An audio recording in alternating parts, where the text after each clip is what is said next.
Jagdish Tytler को clean chit दी थी, वो कोर्ट ने आज रिजेक्ट कर दी।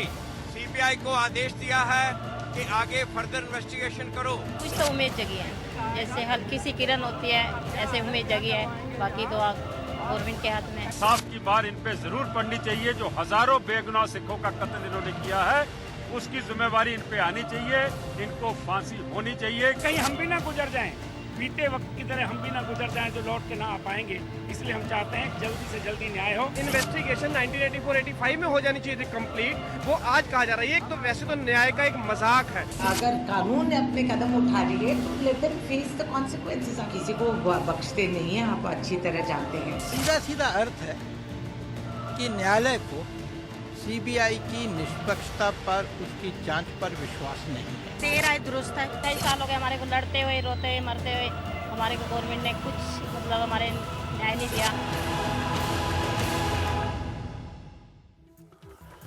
नमस्कार, पेश आज का न्यूज पॉइंट में हूं विज्ञान प्रकाश। एक बड़ी घटना जो सीधे तौर पर कांग्रेस के लिए एक बहुत बड़े एम्बैरेसमेंट में तब्दील हो सकती है। ये लड़ाई, ये कहानी उस महिला की है जो लगातार इस लड़ाई को लड़ती रही। हम एक बैकग्राउंड के साथ मैं लगातार आपको एक्सप्लेन करूंगा कि क्यों ये लड़ाई इंसाफ की बहुत ही ज्यादा अहमियत रखती है। एक दंगा जो 29 साल पहले हुआ, 8,000 लोग मारे गए, दिल्ली में तकरीबन 3,000 से ज्यादा लोग मारे गए, लेकिन इंसाफ के इंतजार की घड़ी अभी भी उसी तरह से चल रही है। आज कोर्ट ने कांग्रेस के, जैसा कि आप सब जानते हैं, लगातार आप हेडलाइंस में देख रहे हैं सुबह से, कांग्रेस के बड़े नेता जगदीश टाइटलर के खिलाफ दंगों के मामले में जांच के आदेश दिए हैं। कोर्ट ने सीबीआई की टाइटलर की क्लीन चिट की अपील को खारिज कर दिया। इसका भी मैं बैकग्राउंड आपको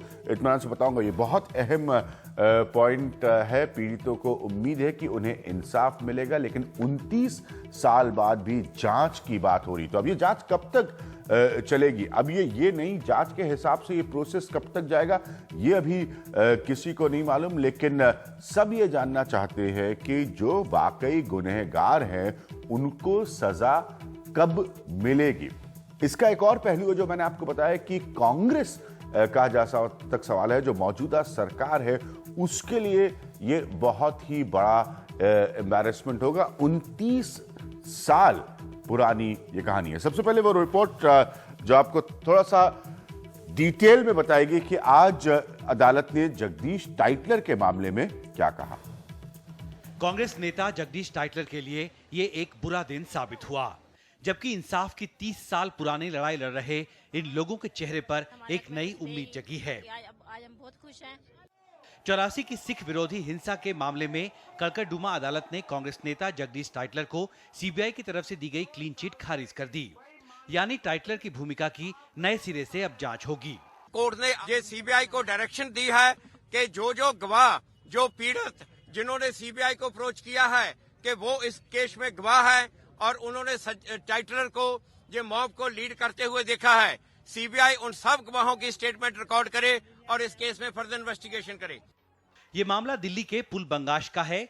2007 में ही सीबीआई ने अपनी क्लोजर रिपोर्ट दे दी, लेकिन इस हिंसा में मारे गए बादल सिंह की पत्नी लखविंदर कौर ने इसके खिलाफ अपील की। सीबीआई ने कहा कोई बादल सिंह का परिवार नहीं है, कोई बादल सिंह की फैमिली नहीं है, कोई ऐसा कोई बात नहीं है। और मैं सामने आई कोर्ट में, जज के सामने हुई, तो अब आगे हाँ जी उम्मीद जगी है। बाकी आगे देखो, तो कई गवाहों को इन्होंने प्रोसीड नहीं किया, एग्जामिन नहीं किया, और एग्जामिन किया भी है और जिनको एग्जामिन किया उनके 164 स्टेटमेंट नहीं की।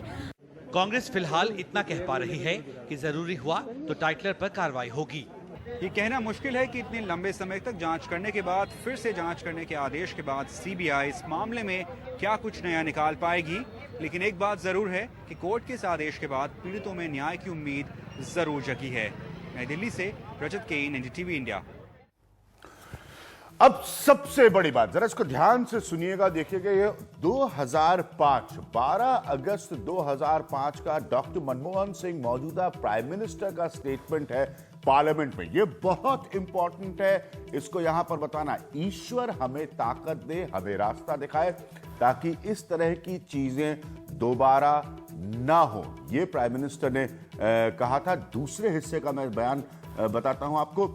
1984 में जो हुआ उसके लिए मुझे ना सिर्फ सिख समुदाय बल्कि पूरे देश से माफी मांगने में कोई झिझक नहीं है। ये प्राइम मिनिस्टर कह रहे हैं 12 अगस्त 2005 को पार्लियामेंट में मेरी सरकार की तरफ से, देश की पूरी जनता की तरफ से, मेरी सरकार की तरफ से, देश की पूरी जनता की तरफ से मेरा सिर शर्म से झुक जाता है कि ऐसा हादसा हुआ। ये प्राइम मिनिस्टर का स्टेटमेंट है। अब हम आएंगे, अतीत हमारे साथ है, हम उसे दोबारा नहीं लिख सकते, लेकिन इंसान होने के नाते, एक इंसान होने के नाते हमारे पास हौसला और क्षमता होनी चाहिए कि हम अच्छा भविष्य लिख सके। इंपॉर्टेंट पॉइंट है, इंपॉर्टेंट बात है, लेकिन ये जो बैकड्रॉप है प्राइम मिनिस्टर के स्टेटमेंट का, प्रधानमंत्री ने खुद जो कहा है, उसके बाद बहुत सारे सवाल उठते हैं। मैं आज के अपने पैनल से आपको मिलाना चाहूंगा। यहां पर मेरे साथ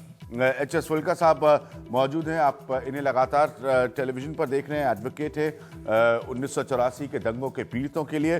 जर्नैल सिंह हमारे साथ मौजूद है, जो कि एक ऑथर है, एक एक्टिविस्ट हैं। निरप्रीत जी हमारे साथ मौजूद हैं, जो कि एक पीड़ित हैं इस 29 साल पहले हुई घटना की। पिंकी आनंद है हमारे साथ, एक सीनियर लॉयर सुप्रीम कोर्ट की। जोगेंद्र सिंह जी है, farmer director CBI।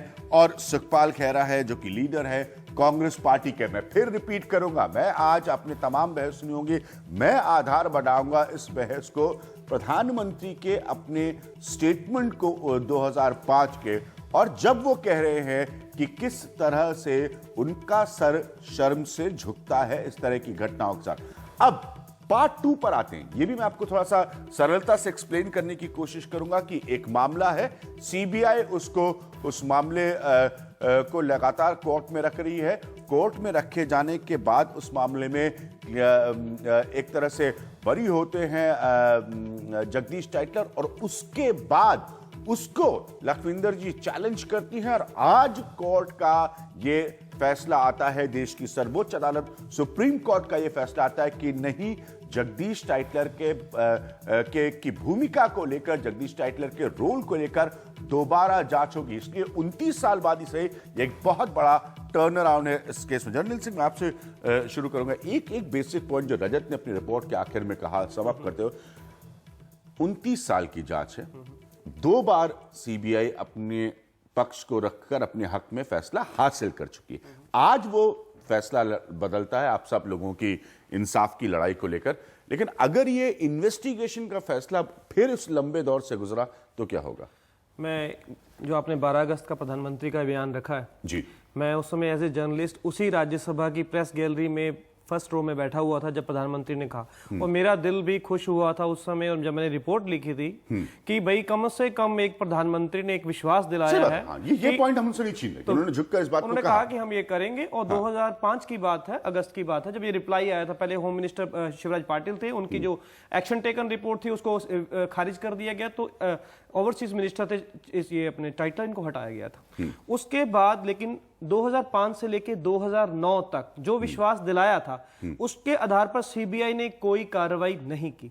Election announce हो गए। मैं थोड़ा सा 1 मिनट लेना चाहता हूं। इलेक्शन अनाउंस हो गए। इलेक्शन अनाउंस होने के साथ ही आप जानते हैं जब कोड ऑफ कंडक्ट इलेक्शंस का लागू हो जाता, कोई बड़ा फैसला नहीं होता। लेकिन CBI के डायरेक्टर अश्वनी कुमार आते हैं, वो प्रेस कॉन्फ्रेंस कर जब चुनाव आचार संहिता लागू हो चुकी है कि हम इनको क्लीन चिट दे रहे हैं टाइटलर को, और हमारे पास कोई प्रूफ नहीं। ये कहने के बाद 2 अप्रैल 2009 को P चिदम्बरम होम मिनिस्टर थे उस समय, कहते मैं बहुत खुश हूं, I am very happy my friend has been exonerated by CBI।